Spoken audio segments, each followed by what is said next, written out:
हरे कृष्णा। संजय जी बताते हैं, इसके बाद महाराज युधिष्ठिर ने पांचाल कुमार धृष्टद्युम्न से इस प्रकार कहा, द्रुपद नंदन, खड़े क्यों हो? तुरंत ही द्रोणाचार्य पर धावा करो। क्या तुम नहीं देखते कि द्रोण की ओर से हम लोगों पर घोर भय उपस्थित हो गया है?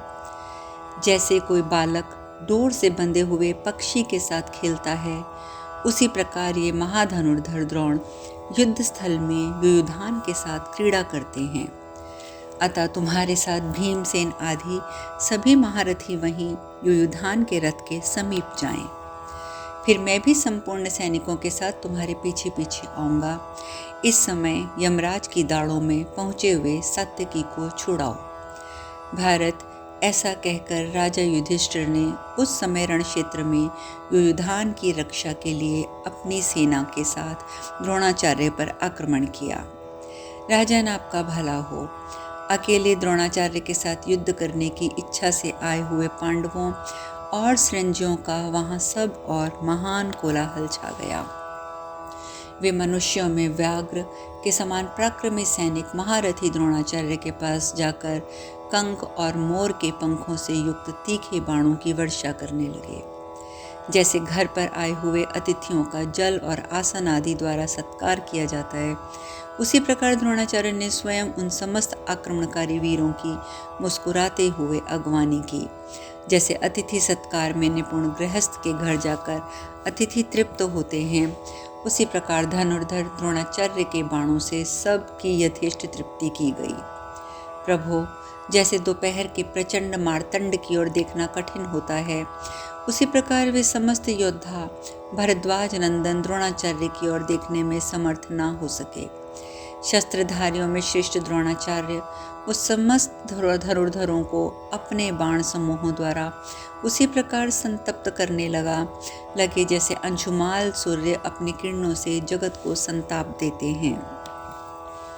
महाराज, उस समय द्रोणाचार्य की मार खाए हुए पांडव और सृंजय सैनिक कीचड़ में फंसे हुए हाथियों के समान कोई रक्षक ना पा सके। जैसे सूर्य की किरणें सब और ताप प्रदान करती हुई फैल जाती हैं, उसी प्रकार द्रोणाचार्य के विशाल बाण सब और फैलते और शत्रुओं को संतप्त करते दिखाई देते थे। उस युद्ध में द्रोणाचार्य के द्वारा पांचालों के 25 सुप्रसिद्ध महारथी मारे गए, जो धृष्टद्युम्न को बहुत प्रिय थे। लोगों ने देखा, पांडवों और पांचालों की समस्त सेनाओं में जो मुख्य मुख्य योद्धा हैं, उन्हें शूरवीर द्रोणाचार्य चुन चुन कर मार रहे हैं। महाराज, सो केकई योद्धाओं को मारकर शेष सैनिकों को चारों ओर से खदेड़ने के पश्चात द्रोणाचार्य मुंह बाए हुए यमराज के समान खड़े हो गए। नरेश्वर, महाबाहु द्रोणाचार्य ने पांचाल, सृंजय, मृतस्य और केकयों के सैकड़ों और सहस्त्रों वीरों को परास्त किया। जैसे घोर जंगल में दावानल से व्याप्त हुए वनवासी जंतुओं की क्रंद ध्वनि सुनाई पड़ती है, उसी प्रकार द्रोणाचार्य के बाणों से घायल हुए उन विपक्षी योद्धाओं का आर्तनाद वहां श्रवण गोचर होता था। नरेश्वर, उस समय वहां आकाश में खड़े हुए देवता, पितर और गंधर्व कहते थे, ये पांचाल और पांडव अपने सैनिकों के साथ भागे जा रहे हैं। इस प्रकार सम्रांगण में सोमकों का वध करते हुए द्रोणाचार्य के सामने ना तो कोई जा सका, ना उन्हें कोई चोट पहुंचा सका। बड़े बड़े वीरों का संहार करने वाला वह भयंकर संग्राम चल रहा था। सहसा कुंती कुमार युधिष्ठिर ने पांचजन्य की ध्वनि सुनी। भगवान श्री कृष्ण के फूंकने पर वह शंख पांचजन्य बड़े जोर से अपनी ध्वनि का विस्तार कर रहा था। सिंधु राज्य जयद्रथ की रक्षा में नियुक्त हुए वीरगण युद्ध में संलग्न थे। अर्जुन के रथ के पास आपके पुत्र और सैनिक गरज रहे थे। गांडीव, धनुष की टंकार सब ओर से दब गई थी। तब पांडुपुत्र राजा युधिष्ठिर मोह से वशीभूत होकर चिंता करने लगे। जिस प्रकार शंखराज पांचजन्य की ध्वनि हो रही है, जिस तरह कौरव सैनिक बार बार हर्षनाद कर रहे हैं, जान पड़ता है निश्चय ही अर्जुन कुशल नहीं है। ऐसा विचार करके अजात शत्रु कुंती कुमार युधिष्ठिर का हृदय व्याकुल हो उठा। वे चाहते थे कि जयद्रथ का कार्य निर्विघ्न पूर्ण हो जाए। अतः बारंबार मोहित हो अश्रुगद वाणी ने शिनी प्रवर सात्यकी को संबोधित करके बोले। युधिष्ठिर महाराज ने कहा, सैन्य, साधु पुरुषों ने पूर्व काल में विपत्ति के समय एक सुहृदय के कर्तव्य के विषय में जिस सनातन धर्म का साक्षात्कार किया है, आज उसी के पालन का अवसर आ गया है।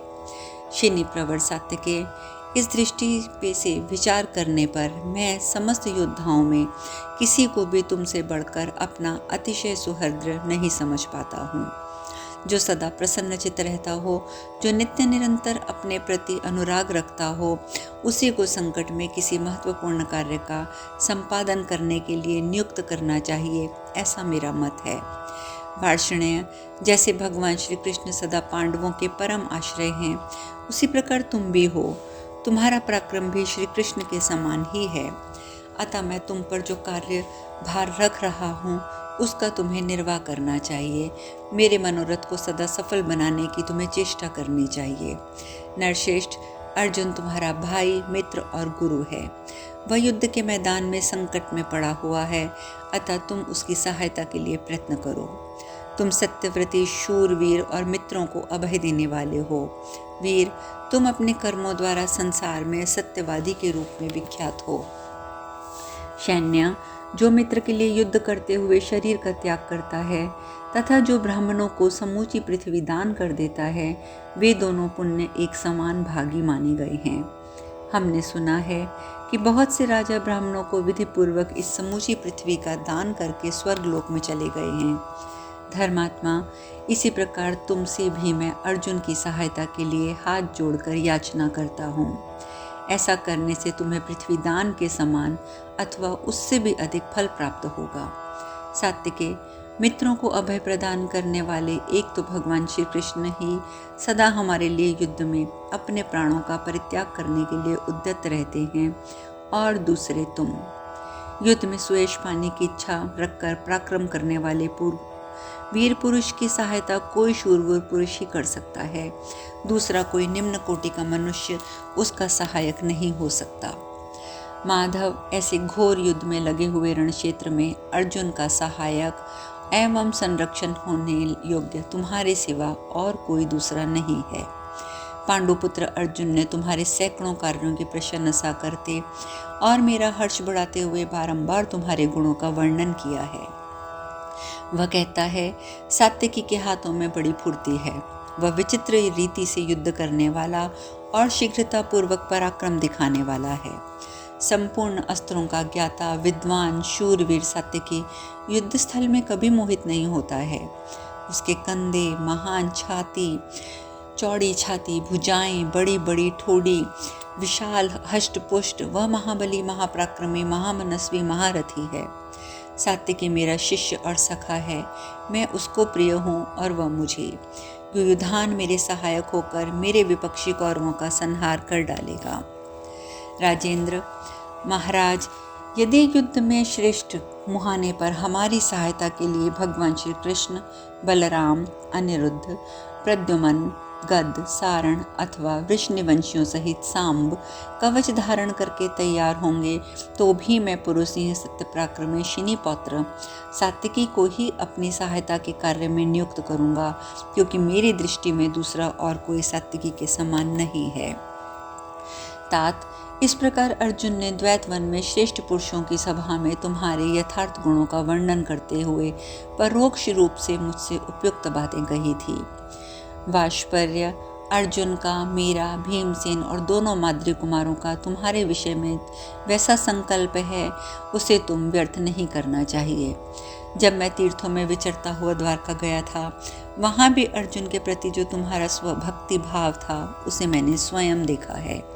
सैन्य, इस विनाशकारी संकट में पड़े हुए हम लोगों की तुम जिस प्रकार सेवा और सहायता कर रहे हो, मेरा सौहार्द्य मैंने तुम्हारे सिवा किसी दूसरे में नहीं देखा। महाबाहो, महाधनुर्धर, वही तुम हम लोगों की कृपा के लिए ही उत्तम कुल में जन्म ग्रहण, अर्जुन के प्रति भक्ति भाव, मैत्री, गुरु भाव, सौहार्द, पराक्रम, कुलीनता और सत्य के अनुरूप कर्म करो। द्रोणाचार्य द्वारा दी गई कवच धारणा से सुरक्षित हो दुर्योधन सहसा अर्जुन का सामना करने के लिए गया है। बहुतेरे कौरव महारथियों ने पहले से ही उसका पीछा किया था। जहाँ अर्जुन है उस और बड़े जोर की गर्जना सुनाई दे रही है। अतः दूसरों को मान देने वाले सैन्य, तुम शीघ्रतापूर्वक वेग के साथ वहां जाओ। भीमसेन और हम लोग अपने सैनिकों के साथ सब प्रकार से सावधान हैं। यदि द्रोणाचार्य तुम्हारा पीछा करेंगे तो हम सब उन्हें रोक लेंगे। सैन्य, वह देखो, उधर युद्ध स्थल में सेनाएं भाग रही हैं। रण क्षेत्र में महान कोलाहल हो रहा है। मोर्चेबंदी करके खड़ी हुई कौरव सेना में दरारें पड़ रही हैं। तात, पूर्णिमा के दिन प्रचंड वायु के वेग से विशुद्ध हुए समुद्र के समान सव्यसाची अर्जुन द्वारा पीड़ित हुई दुर्योधन की सेना में भी हलचल हो रही है। इधर उधर भागते हुए रथ मनुष्यों और घोड़ों के द्वारा उड़ती हुई धूल से आच्छादित हुए ये सारी सेना चक्कर काट रही है। शत्रु वीरों का संहार करने वाले अर्जुन नखर और प्रासों द्वारा युद्ध करने वाले तथा अधिक संख्या में एकत्र हुए सिंधु सौवीर देश के शूरवीर सैनिकों से घिर गया है। इस सेना का निवारण किए बिना जयद्रथ को जीतना असंभव है। ये सभी सैनिक सिंधुराज के लिए अपना जीवन न्यौछावर कर चुके हैं। बाण, शक्ति, ध्वजाओं से सुशोभित घोड़े और हाथियों से भरी हुई कौरवों की इस दुर्जय सेना को देखो।